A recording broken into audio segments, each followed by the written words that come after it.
kind of talked about that. It says that the son of perdition, or that the Antichrist, opposes and exalteth himself above all that is called God, or that is worshipped, so that he sits in the temple as God, showing himself that he is God.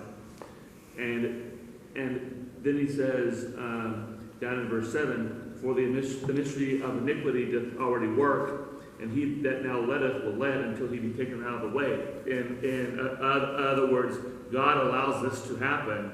Basically, the Holy Spirit is a restraining force against the Antichrist until the Holy Spirit says it's time, and then he removes his hand, and then allows the Antichrist to do his work. And then shall that wicked be revealed, whom the Lord shall consume with the spirit of his mouth, and destroy even with the brightness of his coming.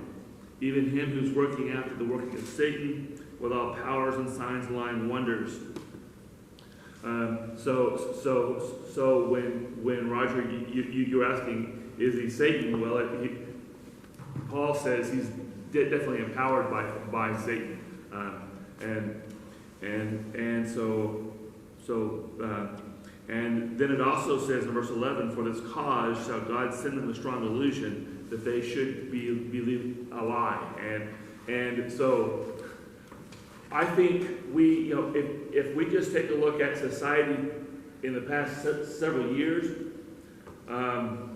we've had this whole debate about what misinformation is, and I'm not going to get on one side or the other, but there are people who think that they have the truth, and that everybody else that's against them doesn't.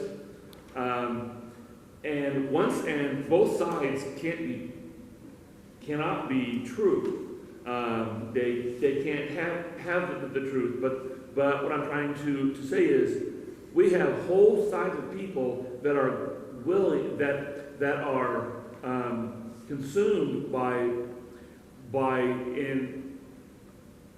a lie, whichever side of the truth that they're on, they think they've got the truth, but both sides can't be right. And so I think we have seen more and more people be gullible to a falsehood and just become completely consumed by it. And more than in the last 5 or 6 years, I have seen that more than I've seen through the rest of my lifetime. So I think we are just being conditioned to get wrapped up into a movement of some kind. And I'm just saying people in general. And I think it will be easy for somebody to come on the scene and just sweep people into whatever ideology that this is, because we have seen that kind of thing take hold already. I think a key word there is conditioning.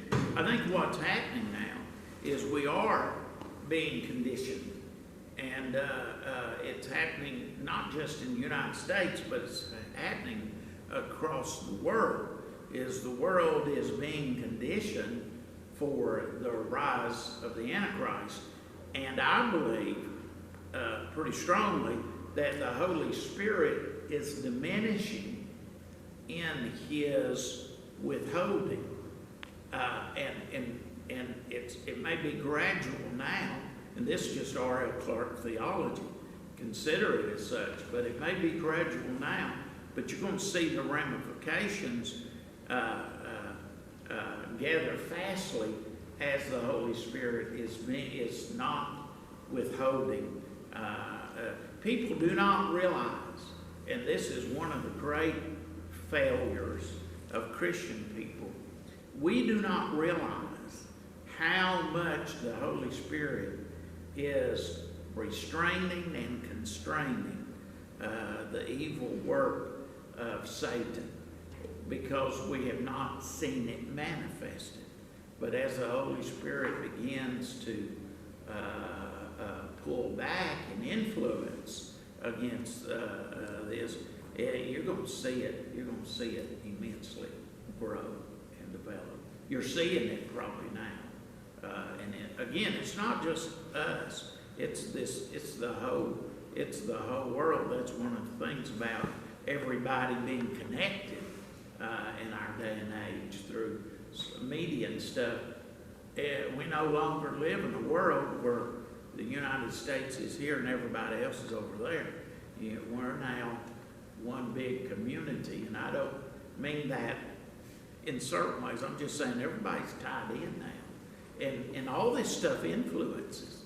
It influences. So it's day by day. It's getting more so. All right, we'll stop there, and we'll come back verse 20 in our next study. Thank y'all. Yeah, I was Deidre.